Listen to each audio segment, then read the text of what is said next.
Hello friends, আমি সোমা গড়াই। আজকে তোমাদের মিক্স কোশ্চেন প্র্যাকটিস করাবো। যেভাবে ইন্টারভিউতে কোশ্চেন হয় সেই ধরনের কোশ্চেন নিয়ে আজকে আলোচনা করবো। এই ফার্স্টের কোশ্চেনে চলে যাই। What is the full form of OPC? তো ওপিসির ফুল ফর্ম কী? ওপিসির ফুল ফর্ম আমরা সবাই জানি, অর্ডিনারি পোর্টল্যান্ড সিমেন্ট। তো সবাই হয়তো বলবে যে এত সোজা কোশ্চেন আমি কেন করেছি। তো এরকম ধরনের কোশ্চেন কিন্তু ইন্টারভিউতে জিজ্ঞেস করে। প্রথমে হয়তো কমন একদম সোজা সিম্পলি কোশ্চেন জিজ্ঞেস করে, তারপর থেকে ডেপথে কোশ্চেন করে। ঠিক আছে, তো এমন না যে খুব সিম্পল কোশ্চেন করবে না।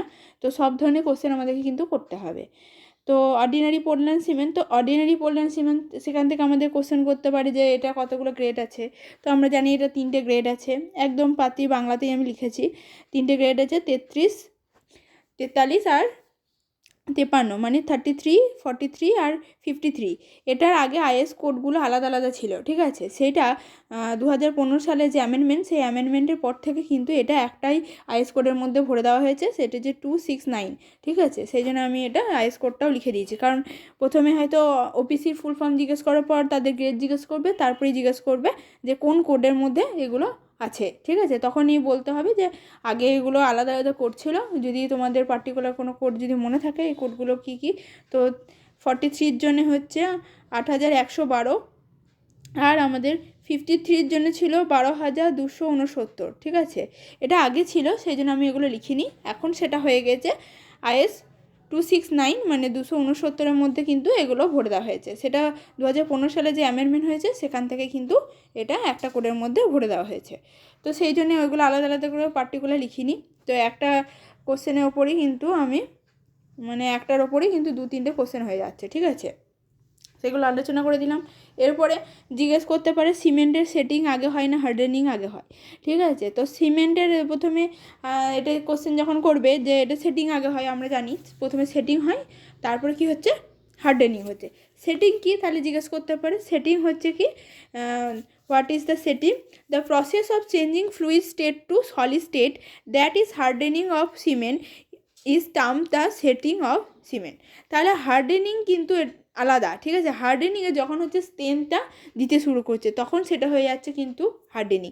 যখনই তার ফ্লুইড স্টেট থেকে সলিডের দিকে যেতে শুরু করছে, মানে যখন যে স্টেজ থেকে লুজ করছে, ঠিক আছে, কি লুজ করছে, প্লাস্টিসিটিটা লুজ করছে, তখন থেকে সেটা হয়ে যাবে কি আমাদের সেটিং। যেই স্টেন দিতে শুরু করলো সেটা হয়ে যাবে হার্ডেনিং। তাহলে প্রথমে সেটিং হয়, দেন হার্ডেনিং হয়। ঠিক আছে, এইটা থেকে কিন্তু কোশ্চেন আসতেই পারে। তারপরে হচ্ছে কফার ড্যাম অ্যান্ড ক্যাসন কি একই, এদের পারপাস কী? এই ধরনের কোশ্চেন জিজ্ঞেস করতেই পারে। কারণ আমাদের কফার ড্যাম আর ক্যাসন অনেকেই হয়তো কনফিউজ লেগে যায়, কারণ কফার ড্যাম ক্যাসন কিন্তু অ্যাকচুয়ালি একই কাজেই কিন্তু ব্যবহৃত হয়।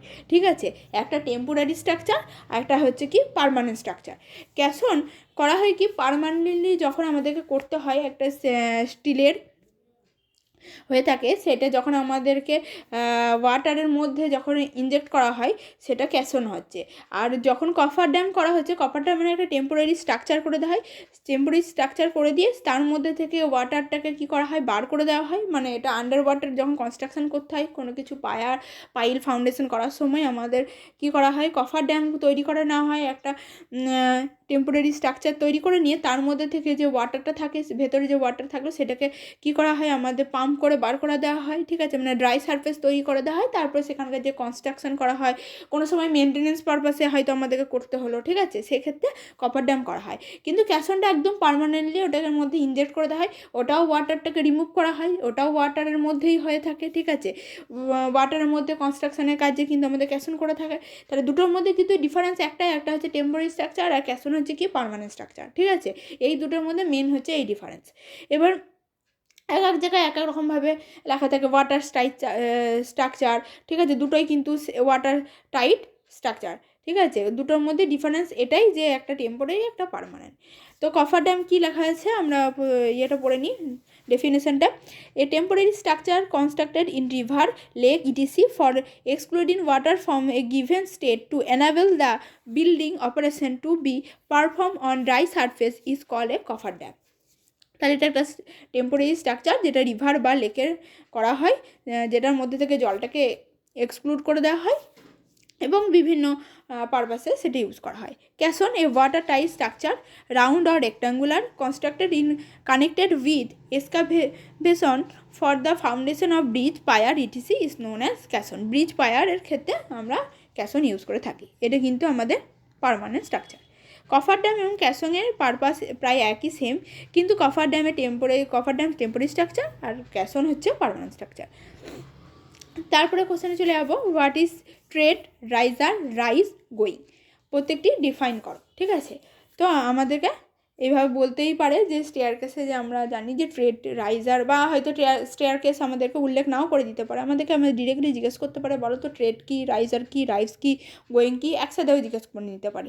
তখন আমাদের এগুলো রাইজার এগুলোর মধ্যে কনফিউজ হয়ে যেতে পারে, সেই জন্য এইগুলোকে আমি পার্টিকুলার আলাদাভাবে ডিফাইন করে দিয়েছি।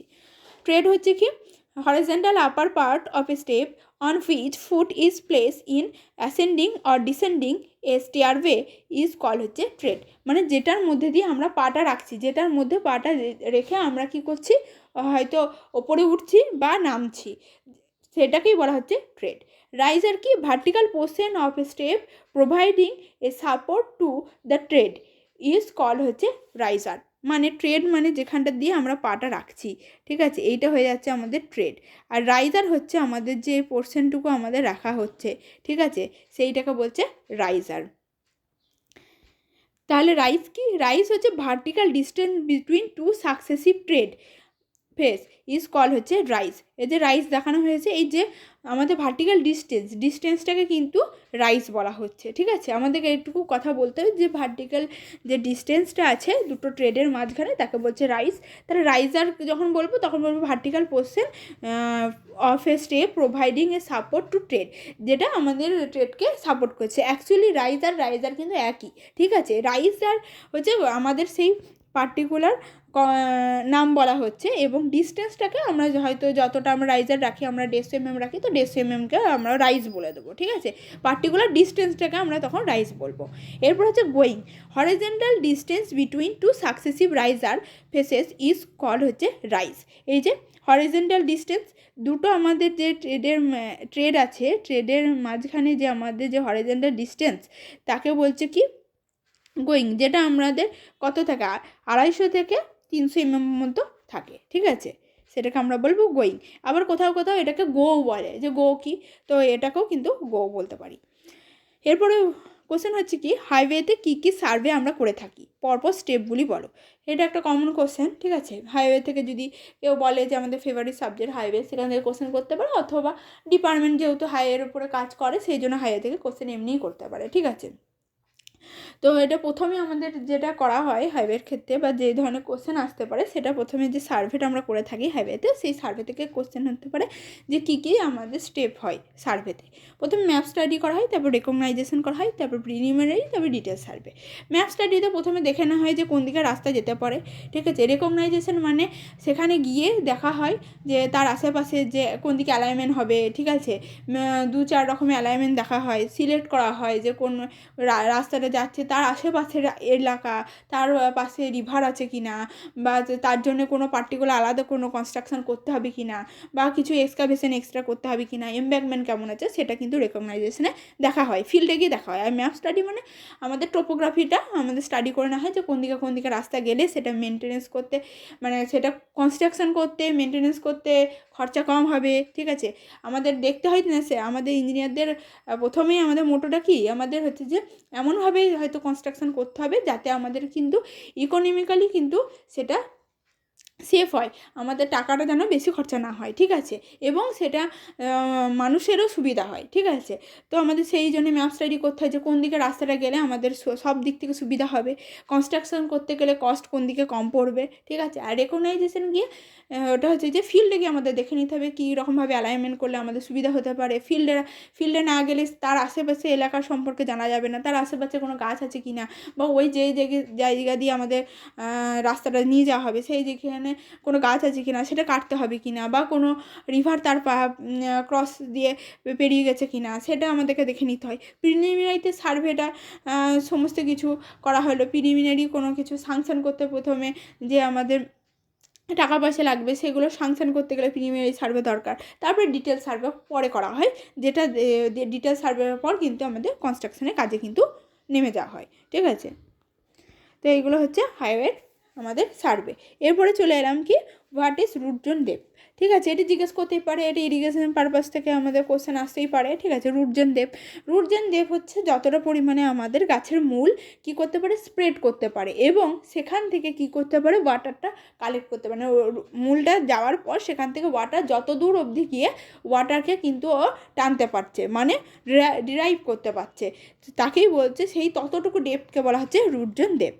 Maximum depth in soil strata in which the cross spread is root zone system and derives water from the soil is called root zone depth. তা যতটা ডেপথ অবধি কিন্তু সয়েল স্ট্রাটা থেকে জলটা কালেক্ট করতে পারছে রুটটা গাছের, সেই ডেপথটাকে বলছে রুট জোন ডেপথ। নেক্সট কোশ্চেনে চলে যাবো, what is consumptive use of water. Consumptive use কাকে বলা হয়, ইভাপোরেশন এবং ট্রান্সপিরেশন। ইভাপোরেশন কি, আমাদের যেটা সয়েলের থেকে আমাদের যে ভূপৃষ্ঠ, সেই ভূপৃষ্ঠের মধ্যে যে আমাদের ওয়াটার প্রেজেন্ট আছে, ঠিক আছে, পন্ডে, রিভারে, বিভিন্ন ক্ষেত্রে আমাদের ওয়াটার থাকে, সেই ওয়াটারটা ইভাপোরেশন যখন হচ্ছে, মানে হচ্ছে বাষ্পীভূত হচ্ছে, তাকে বলছে আমরা ইভাপোরেশন। ঠিক আছে, আর যখন সেটা গাছের পাতা থেকে যখন হবে সেটাকে বলবো কি, ট্রান্সপিরেশন। তো এই দুটোর জন্য যে যতটা পরিমাণ জল আমাদের দরকার, সেই টোটাল জলটাকে বলছে consumptive use. Consumptive use of a water by crop is defined as a depth of water consume by evaporation and transpiration during crop growth. Crop গ্রোথের সময় আমাদের ইভাপোরেশনের দরুন এবং ট্রান্সপিরেশনের দরুন কতটা পরিমাণে জল কিন্তু আমাদের লাগছে, including water consume by accompanying with growth. উইথ গ্রোথের জন্য যতটুকু পরিমাণে জল লাগলো, সেই টোটাল জলটাকে বলছে কনজামটিভ ইউজ অফ ওয়াটার। এরপরে জিজ্ঞেস করতে পারে, what is evapotranspiration. Evaporation এবং ট্রান্সপিরেশনকে একসাথে বলা হয় evapotranspiration. What is the instrument use to measure evapotranspiration. এভাপো ট্রান্সপিরেশনের জন্য আমরা কী ইনস্ট্রুমেন্ট ইউজ করে থাকি। Evapotranspiration is the sum of all process by which water moves from the land surface. মানে ল্যান্ড সারফেস থেকে আমাদের কতটা পরিমাণে ওয়াটারটা লাগছে, মানে এভাপোরেট হচ্ছে, অর্থাৎ বাষ্পীভূত হচ্ছে সেই পরিমাণ water to the atmosphere via evaporation and transpiration. এবং ইভাপোরেশন এবং ট্রান্সপিরেশন এই দুটো থেকে যতটা পরিমাণে আমাদের ওয়াটার লাগছে তাকে টোটালটাকে বলছে ইভাপো ট্রান্সপিরেশন। এটা কী দিয়ে মেজার করা হয়, লাইসিমিটার দিয়ে কিন্তু মেজার করা হয়ে থাকে। তাই ইনস্ট্রুমেন্টগুলো থেকে কিন্তু কোশ্চেন আসতে পারে। তো আমি অল্পর মধ্যেই কোশ্চেন আলোচনা করছি, যাতে তোমাদের যে ক্লাসগুলো, সেই ক্লাসগুলো করতে অসুবিধা না হয়। বেশি লেন্দি হয়ে গেলে তোমাদের ক্লাসগুলো করতে ভালো লাগবে না। আমি এখন থেকে আমি একটু মিক্স কোশ্চেন কিন্তু প্র্যাকটিস করাবো।